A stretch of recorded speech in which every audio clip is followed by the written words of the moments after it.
ሰላም ጤና ይስጥልን የአሻም ተከታታዮች እንደምን አላችሁ? ለዛሬ ዕለተ ሰኞ መጋቢት 15 ቀን 2017 ዓ.ም ያዝንላችሁ የአሻም 7 ዜናዎቻችን መደመጥ ጀምረዋል። እኔ የዕለቱ ተረኛ አሳላፊ ሙሐመድ ንጉስ አብዱ አብራችሁ ቆይታ አደርጋለሁ። አብራችሁን ቆዩ።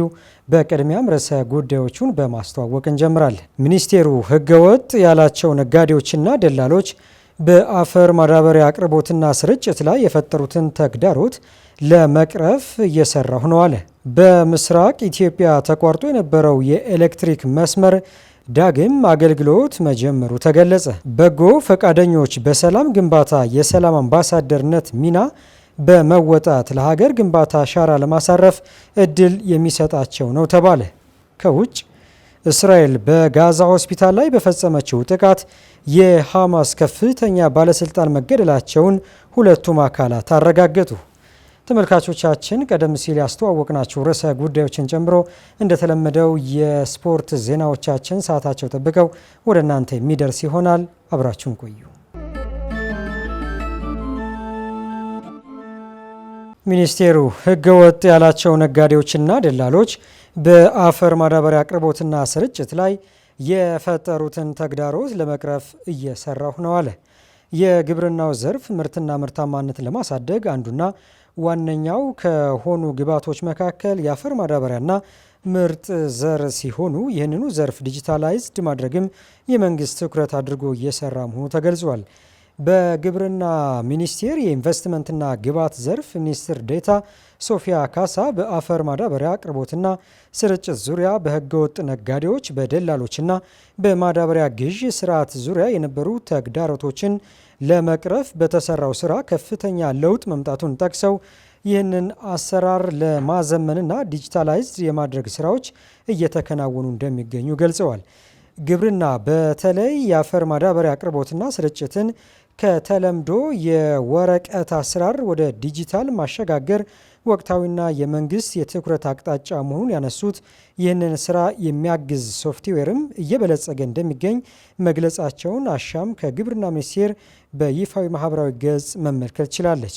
ይህ እየበለጸገ የሚገኘው ሶፍትዌር የአርሶ አደሩ የማዳበሪያ ፍላጎት በመሬቱ ልክና በሰብል አይነት መሆኑን ከማረጋገጡን ባሻገር በስርጭት ወቅት የሚያጋጥሙ ችግሮችን ለመቅረፍ ትልቅ ፋይዳ እንዳለው ያነሱት ሚኒስትር ዴኤታዋ በማዕከላዊ ኢትዮጵያ ክልልም በተሳካ ሁኔታ ሙከራ እየተደረገ እንደሚገኝ አስረድተዋል።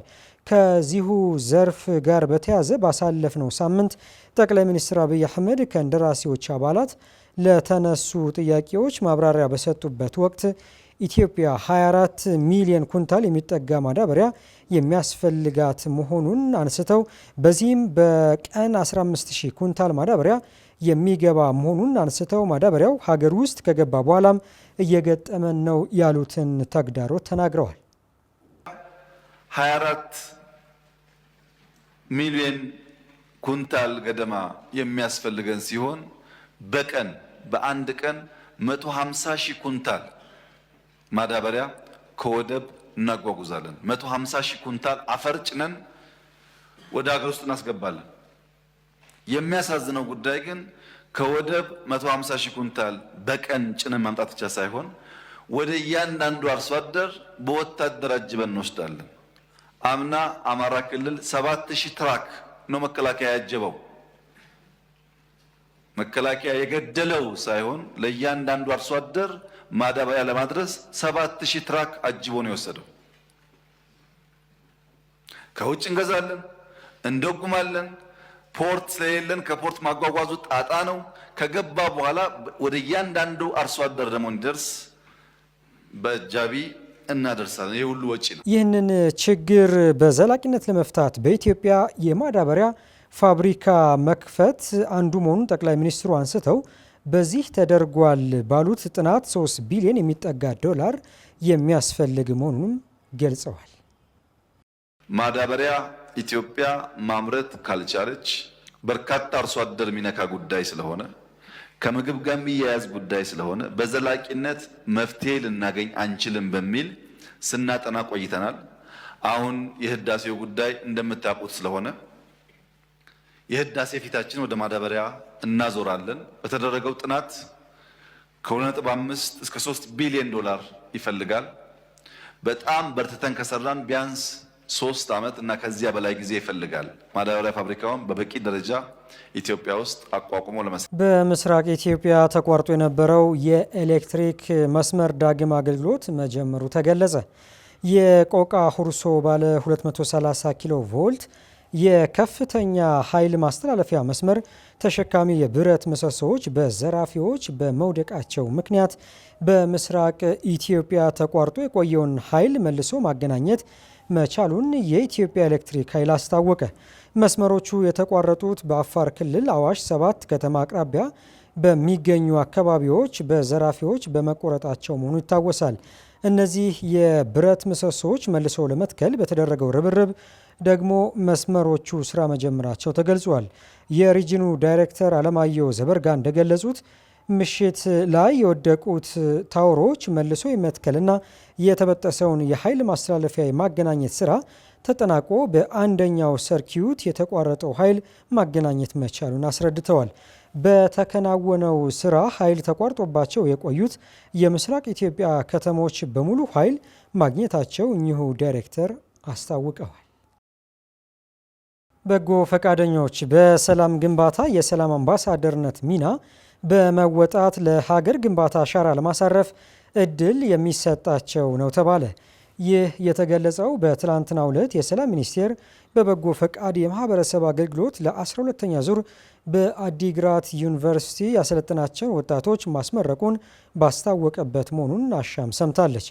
በመርሃ ግብሩ የተገኙት የሰላም ሚኒስትር እስማኤል አሊሴሮ ፕሮግራሙ ወጣቱን በአመለካከትና በስነ ምግባር እንዲታነጽ ከማድረግ ባሻገር ብቁ ዜጋን ማፍራት የሚያስችል በሰላም ግንባታ ሂደት ውስጥ ወጣቶች ሀገራቸውና ማህበረሰባቸውን እንዲያውቁ የሚያደርግና የሀገር ፍቅር ስሜት በውስጣቸው እንዲሰርጽ የሚያደርግ ስለሆነ በተሰማሩበት ሁሉ ማህበረሰብን በማገልገል ለታዳጊዎችና ለሌሎች ወጣቶች መልካም አርአያ የሚሆኑበት ነው የሚል መልእክት ማስተላለፋቸውን አሻም ከሚኒስቴሩ ያገኘችው መረጃ ይጠቁማል።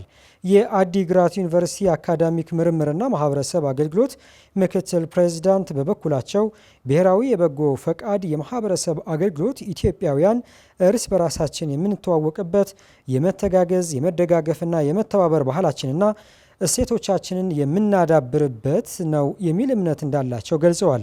ብሔራዊ የበጎ ፈቃድ የማህበረሰብ አገልግሎት በጎ ፈቃደኞችን በስነ ምግባር፣ በክህሎት፣ በአካል፣ በስነ ልቦናና በስራ ፈጠራ ግንዛቤ የሚያዳብር ስልጠና በመስጠት የበጎ ፈቃድ አገልግሎት እንዲሰጡ በማድረግ ወጣቱን በሀገር ግንባታ የማሳተፍ ሀገራዊ ዓላማ ለማሳካት ከሚከናወኑ ተግባራት ተጠቃሽ ናቸው ሲሉ የተናገሩት ደግሞ የስልጠና ማዕከሉ አስተባባሪ አብርሃ ደስታ የስልጠና ሂደቱን አስመልክተው ባቀረቡት ማብራሪያ አስገንዝበዋል። በጎ ፈቃደኞቹም በሚሰማሩባቸው ቦታዎች ሁሉ የማህበረሰብ አገልግሎት በመስጠት በሰላም ግንባታ የሰላም አምባሳደርነት ሚና በመወጣት በሀገር ግንባታው የራሳቸውን አሻራ ለማሳረፍ እድል የፈጠረ ነው ሲል ሚኒስቴሩ በይፋዊ ገጹ ማስፈሩ አሻም ተመልክታለች። ተመልካቾቻችን ለዕለቱ ያዝንላችሁ ዜናዎቻችን ከመቋጨታችን በፊት በድጋሚ ርዕሰ ጉዳዮቹን እናስታውሳችሁ። ሚኒስቴሩ ህገወጥ ያላቸው ነጋዴዎችና ደላሎች በአፈር ማዳበሪያ አቅርቦትና ስርጭት ላይ የፈጠሩትን ተግዳሮት ለመቅረፍ እየሰራሁ ነው አለ። በምስራቅ ኢትዮጵያ ተቋርጦ የነበረው የኤሌክትሪክ መስመር ዳግም አገልግሎት መጀመሩ ተገለጸ። በጎ ፈቃደኞች በሰላም ግንባታ የሰላም አምባሳደርነት ሚና በመወጣት ለሀገር ግንባታ አሻራ ለማሳረፍ እድል የሚሰጣቸው ነው ተባለ። የዛሬ ለተሰኘው መጋቢት 15 ቀን 2017 ዓ.ም ያዝንላችሁ የአሻም 7 ዜናዎቻችን በዚሁ ተቋጭተዋል። ከቀሪ ፕሮግራሞቻችን ጋር ደግሞ መልካም ቆይታ እንዲሆንላችሁ እንመኛለን።